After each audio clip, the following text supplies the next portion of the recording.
Morning everyone, welcome to IFE and welcome to the Future Food Stage. I'm Luke Tugby, the editor of Retail Week, and I'm delighted to be joined by Chris Conway, the e-commerce director of the Co-op. Morning Chris, thank you for joining us. Morning, pleasure to be here. I think it's been about 3 or 4 years since I last saw you in person, Chris, so great to finally catch up properly. I'm sure you could spend an hour answering this first question, but what has the Co-op learned over these past 2 years during the pandemic? I think we've learned a lot, and like you're right, I think we could spend a few days talking about the way that the market's changed and the way that the customer in particular has changed. I think in terms of my particular role with the focus in online shopping, obviously pre-2019 the Co-op didn't have an online offering at all. And then I joined the business late 2018, and one of the things I was asked to look at was looking at an online offer. I'm pleased to say that we launched our first online offer in 2019, which was ahead of the pandemic obviously, but was completely focused on the way that people shopped in the pandemic. So our model was completely based in on-demand convenience, same day, rapid delivery, pick from your local store, easily accessible, low minimum basket, and low cost to entry. So, you know, we were either very lucky or we had some good kind of strategists to help us work on that. But that was great. I think our approach also helped in the fact that we didn't just do it alone. Being kind of a last mover in the online grocery market, really, I think we focused our strategy on making sure that we had different partners. So we had a multifaceted approach to entering the online market. We not only built our own online platform and own online ordering service, but we work with key partners around the business. We work with Deliveroo, who are our biggest partner, Starship Technologies, who are an automated delivery partner, and we also more recently worked with Amazon as well. We've also worked with 3 or 4 other startups where we've learned and moved on as well. So our ethos was about moving fast, moving quickly, test and learn, understanding what the customers want, and then adapting our own strategy to make sure that we can fit with that. I think equally from a physical footprint perspective, certainly in the early days of the pandemic, the Co-op was ideally placed to service customers because we had 2,700 stores across the country, and they were all very local to customers. So our customers couldn't get out and about, or they weren't allowed to leave their locality. Obviously convenience was at the forefront, if you like, of how people wanted to shop. People didn't feel like they could go into the big shops. They didn't want to be around lots of people, so nip into their local convenience store and buying what they needed less frequently, but in a bigger basket way, was certainly the thing that we saw most. So, you know, certainly for 2020, convenience and online were the big winners in the grocery market, and luckily we'd started our online business, and you know, we were ideally placed from a convenience perspective. So that really helps our customers. I mean, we did lots more to help our customers as well, but from a commercial perspective, that's where we started, really. Yeah. You talked there about some of the partnerships that you did, which we'll come back to a bit later, but you mentioned they're coming in to online in 2019, a little bit slower to the party than some of the others. And I remember talking to Richard Pennycook, the former chief exec, about this years and years ago, and it was always a case of, okay, how do we make online convenience work sustainably and, more importantly, profitably? How can you do that as we come out of the pandemic? I think the way we approached starting our business was we took baby steps, if you like. We took a stage gate approach to it, and we said, actually, let's launch some stores and see how the commercials work. And the P&L is a standalone P&L. It's completely scrutinised end to end to make sure that not only does it service the customer, but actually it's profitable to our Co-op, because we're a member-owned business and we wouldn't want to do anything that was unsustainable. And I think what we've learned is actually our biggest advantage is being really close to the customer. The fact that we're on nearly every high street and we're within perhaps a mile of every single customer means that we can get product to you very, very quickly and very, very efficiently. We pick from all our stores, so we haven't got any dedicated fulfillment centres. We haven't spent lots of capital in starting the business. It's a very low capital approach to it. We use your local store. We've got real-time alerts to our colleagues that know when there's an online order in. We put in the relevant colleague hours to make sure that they can pick all the orders based on the order demand and the order forecast. what that's meant, actually, it's driven lots more jobs into our stores as well, as we've got all this increased demand coming through. And what happens is the colleague, immediately when they get an alert, they pick the order. The order's invariably very small compared to traditional online orders. It's a basket of around £30, perhaps 6 or 7 items. The customer picks that, the colleague picks that really, really quickly. It's automatically e-post through our kind of virtual network. So once they've said, yes, I've got the order, it's already e-post and it's put to one side. And then we work with a number of strategic partners, courier partners, to deliver the product, depending where you are around the country. So we do deliver our own. We've got, where it makes sense from the co-op perspective, we've got our own vans and our own electric bikes and our own motorcycles where we deliver shopping, but actually the majority of our orders are delivered by trusted partners. And what that means is we've got no fixed costs. We only pay for the journeys that we use. And I've already said that invariably the delivery distance is very short. It could be a couple of K away from the store, or maybe in some cases 200 metres away from the store, and we'll pay that courier based on the time it takes them and the distance it takes them. That means the order economics, when compared to a traditional online market, are really, really much more favourable. Also, because we're a late mover, we've entered the market in 2019. We were able to kind of hand-pick our technology partners as well. So we were able to pick fast, nimble, forward-thinking, agile technology partners that don't require capital up front, and we can pay as we go almost. So our contracts with our technology partners are invariably linked to our performance, and they're linked to our sales. So we built a technology stack in the cloud. It's not a monolith. We work with different partners. We're able to interchange partners, and it's all API based, so it's kind of very future proofed as well and very economical. So if you think about the key economic levers in the online marketplace, generally it's your colleague wages, it's your last mile delivery costs, and it's your technology costs. We've got a real strict control over those, which makes the business profitable, and we were profitable actually in 2021. So that was our first year of profitability, within 2 years of our existence, so we were very proud of that. I think where you've got to really watch out is the kind of marketing costs. So you see during the pandemic we've had a host of startups entering the kind of on-demand convenience space. And they're spending astronomical amounts of money on customer acquisition and incentives and stuff like that. So that's where we have to be really smart and focused. And the fact we've got a traditional grocery business and we've got a membership database of millions of customers means that we're able to access customers in a much more efficient way than perhaps these new entrants need to, which does actually help us. But I think they're the key probably things around profitability. Without commenting directly on certain competitors, what's your view on some of these new startups coming through? Because there seem to be so many of them, but surely there's not enough room in the market for them all to thrive. Is that the future of online grocery, or will we start to see them maybe fall away?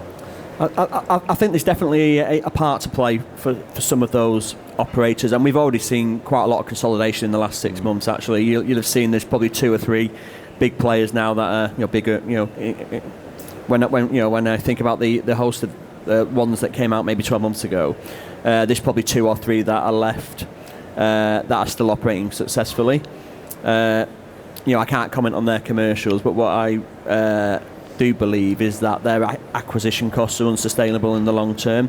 So clearly their play is to get as many customers to try the service as possible now, and then reduce that dependence on buying customers in the medium term to make their businesses successful. I know a few of them have claimed certain sites are already profitable, but they're excluding the marketing costs out of that, and they're kind of projecting long-term or more medium-term acquisition costs, which I understand. Yeah. So my view is I think there will be 2 or 3 of them left. Clearly they're focused on the key demographic areas where you've got the volume, and it makes sense from a dark store fulfillment perspective, so kind of London, Manchester, Bristol, Birmingham, those kind of places, and they won't service in the short term, I don't think, many towns and cities. I think the advantage of the Co-op is that we've got those fulfillment centres already in nearly every town and village across the UK, so we're doing really well where there's no competition, obviously. Same day convenience isn't available to 95% of the population out there. If you're lucky enough to live in London, you've got the choice of maybe 20 operators there. You can get something delivered to your door in 30 to 40 minutes, and that's where we have to be competitive, but not be distracted by the fact that actually we're servicing the whole of the UK, and we want to make sure our proposition is profitable, the co-op's been here for 178 years and we need to be here for another 178 years, so we're not going to go crazy and start competing in central London against some of these operators where actually we've got a tried and trusted customer base that are using us frequently and we're doing very well. So I think that's our focus at the moment. In terms of that customer base, one phrase you've used a couple of times already is close to our customers. In terms of their behaviour, have you seen that change at all as we've emerged from these lockdowns? Are the missions, the volume of transactions, the amount they're spending, has any of that started to change? It has actually, yeah. So I think we immediately saw when the pandemic hit, we saw the frequency of shop decrease massively. So people wanted to spend as little time as possible in the shop. Luckily, people don't spend a lot of time in our shops anyway. Traditionally they want to be in and out within 3 or 4 minutes. So it's all about speed and convenience. So we're built that way.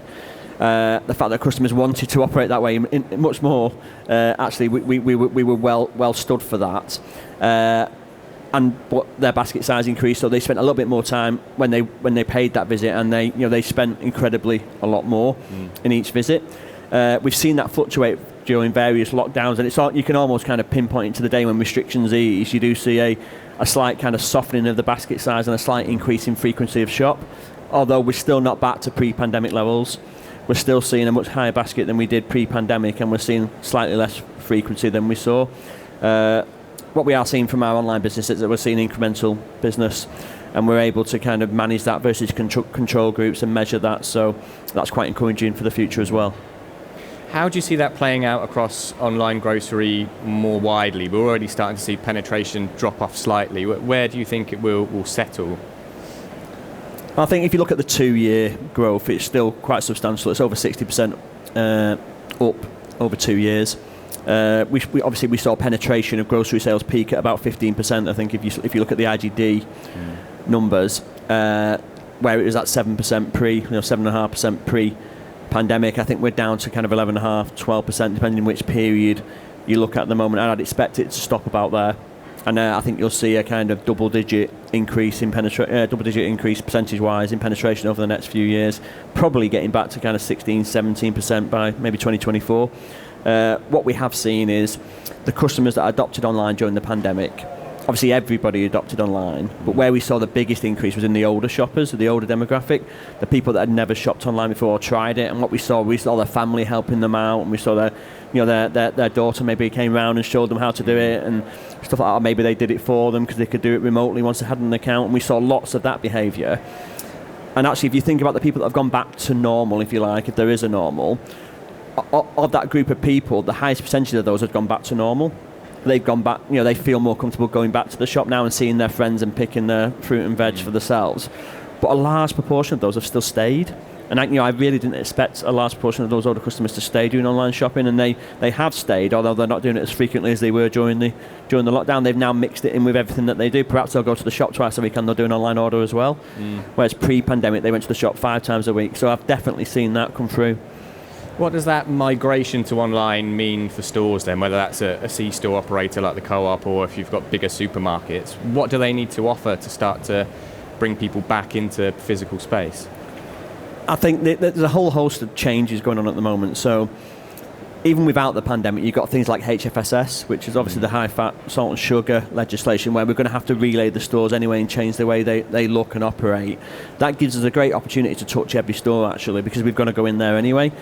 So because we're touching every store, we're able to say, actually, how have customers' habits changed? What do they want from a co-op now that they may be doing a slightly different mission, or they're spending less time in the co-op? So we're really focused on that and making sure that we realign the store layout and the range to make sure it's optimised for those customer missions, as well as adhering to the relevant legislation. But also what we're really keen to do is as we're doing that, make access to our online services much more clear and available. So obviously we kind of retrofitted online into 2,700 stores, and that's not always easy, especially when every store's practically different. So as we go back and touch the stores, we're going to be able to optimise the space. So if you do want to click and collect, or you want to learn a bit more about online shopping, you'll be able to do that in our stores. Also, if you want to collect any other parcels, so we've massively increased our ability to offer parcel collection services at Co-op, because we're on every high street. It's really easy for customers to pop in. So yes, we've got Amazon lockers, we've got Amazon pickup, we've got a partnership with John Lewis where you can pick from hundreds of our locations. We've got our traditional Hermes offering. We've got DHL now as well. So there are a number of additional partners that we're working with. And it's all really focused on convenience services. So, the convenience store will be much more than a food store. It's a destination for the community. And what we've seen over the last few years is we've seen our high streets degrade, really. And we've seen some of the shops shutting down, and there's less reasons to visit the high street. And what we want the Co-op to be is we want it to be a reason to visit. And if that's because you want to go do your post office, if you want to collect your Amazon parcel, that's absolutely fine, and we'll be there for those customers, because we do know actually by getting more people in our stores, they're able to look at our offering, look at our products, and shop Co-op either in the store or online as well. But one other thing we've seen a lot of in stores is the increasing use of technology. You look at Amazon's Just Walk Out tech as an example. How important is technology like that going to become, do you think, in the store of the future? I think it's incredibly important, actually. So if you think about Just Walk Out, I think what that's done, it's kind of leapfrogged from a technology perspective. And, that's operating in tens of stores, as we know, around the world, and operating successfully. Could you roll it out to 2,500 stores now? Probably not.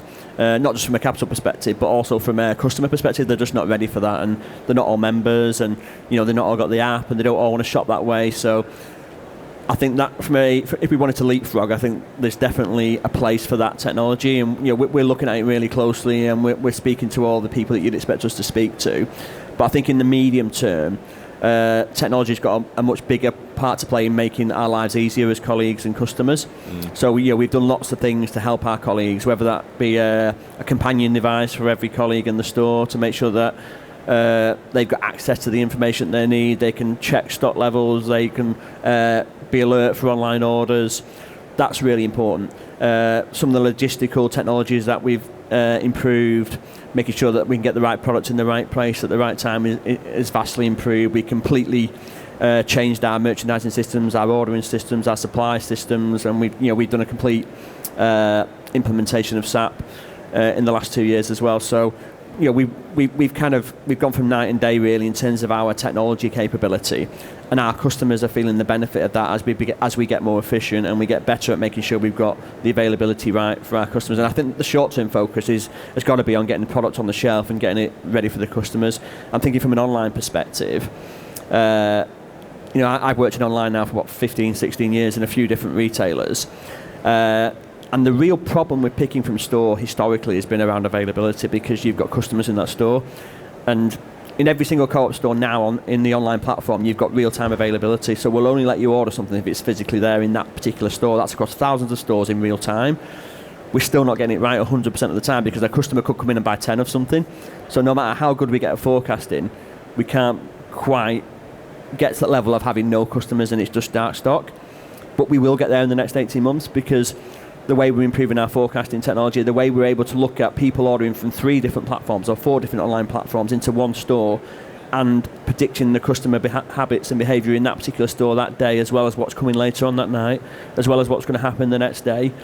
We're very, very close to the stage of being able to offer the same availability online to our customers that you would get from a dark store. Over 99% availability, making sure that they get it right every time, and I'm really excited about that. And I think that's where the technology really needs to kind of come into its own and help, whilst keeping an eye on the kind of future stuff like Just Walk Out as well.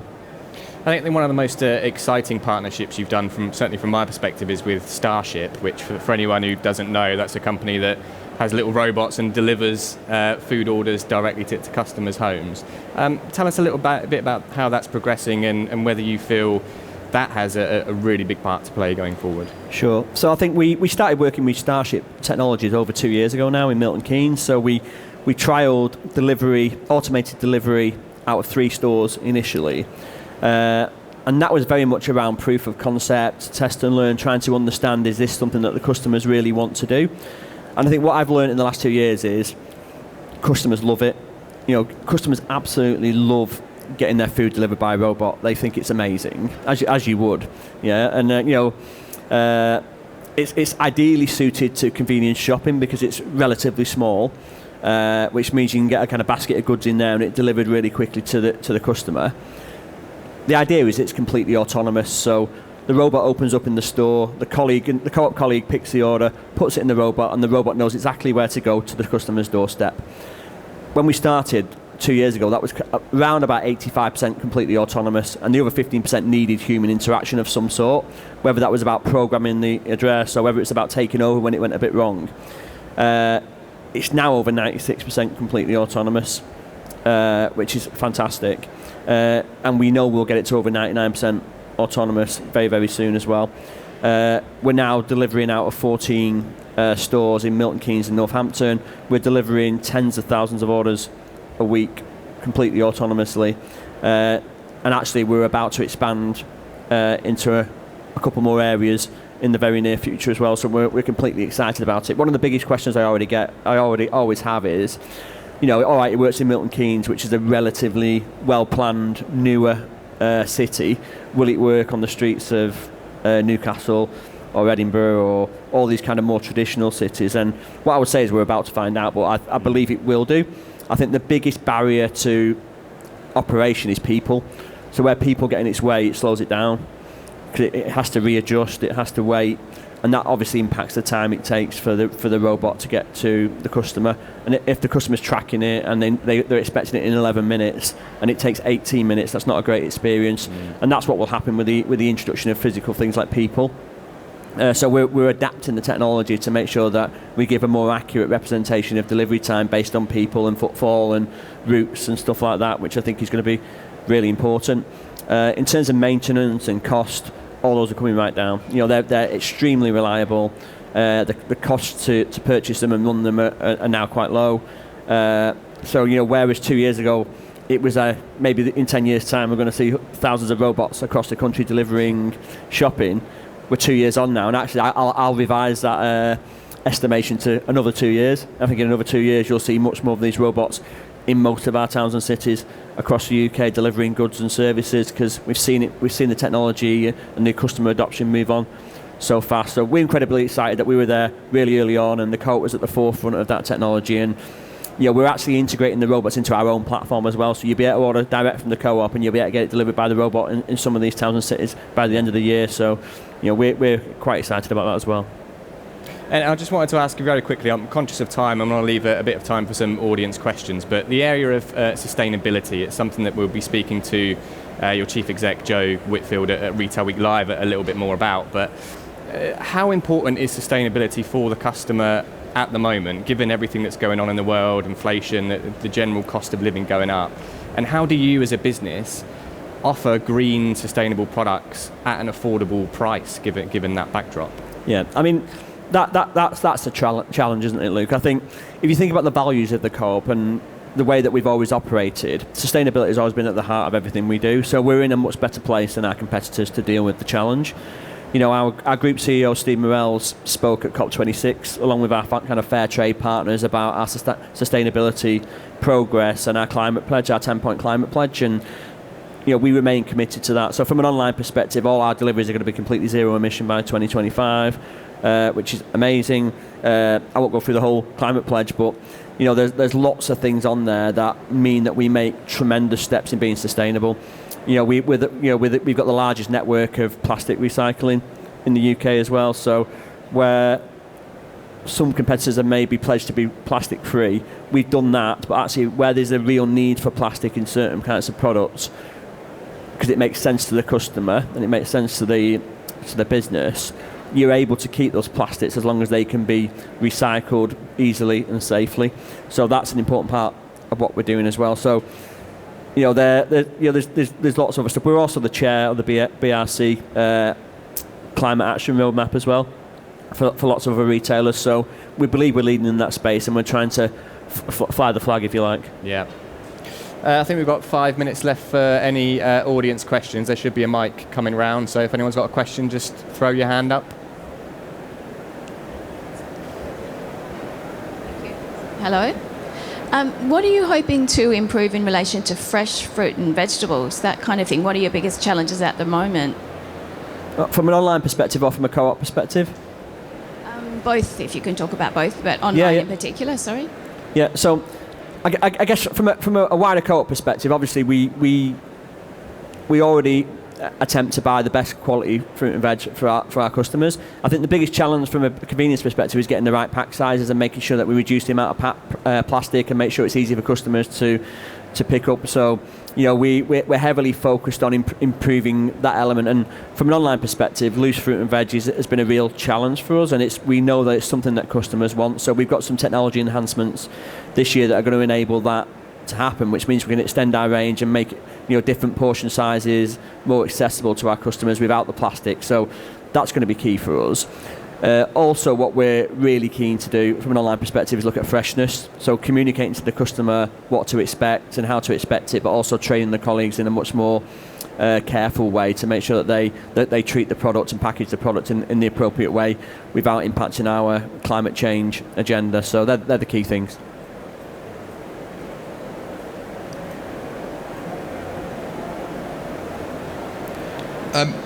With obviously you mentioned like high streets, a lot of stores are now dying off, and there's that within Co-op. There's that reason to visit the store. With the development and the growth of the robot technology that you've just been talking about there, are you not concerned that there'll be that level of cannibalization versus, ultimately the store you pick from there at the moment, but at what point do you lose that reason to visit if you're able to fulfill so well at home? Yeah, I think there's a natural order of things, isn't there, where the way that the customers are shopping and changing is dictating the way that we've got to operate. So this isn't a change necessarily dictated by the Co-op or something that we're trying to change customers to do. We're just reacting to the way that customers are changing. So customers are deciding to get stuff delivered at home. They are spending less time visiting different shops. We have seen that, and if we don't react to that, we're going to be left behind, and we'll be one of the stores that ends up shutting down. So actually, by facing into it, enabling the services ourselves, by making sure that the local store is in fact an online fulfillment centre or a place to come and collect, it ultimately saves that store and makes it more sustainable in the long term. So that's probably the easiest way of answering that. Probably time for one more question, if there's any more.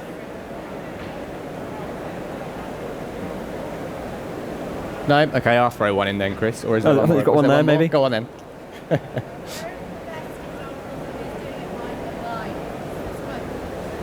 Oh, sorry. The best examples of who's doing it. Best examples of who's doing it really well online in terms of retail and fresh produce. On produce.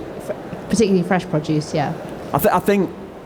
My background has predominantly been in the larger grocery retailers online. So I would probably say Ocado. So they've got the immediate advantage of having a dark fulfillment centre where they can manage quality in, keep it in for the shortest amount of time, and manage quality out without customers or the interaction of customers. So they're able to clearly communicate to the customer the freshness of the product, the quality of the product, and they do that really well. And then the customer receives that in the condition that they expect. So it was linked to my earlier point. I focused on availability really in terms of the advantage of a dark store, but actually the other advantage is you're able to kind of check quality in, manage it carefully in the store if you like, and manage it out. And that's one of the things that we're focused on from a convenience perspective as well. Awesome. Well, Chris, great to see you in person again. You too. And thank you very much for your time and insight this morning. No problem. Thanks, everybody.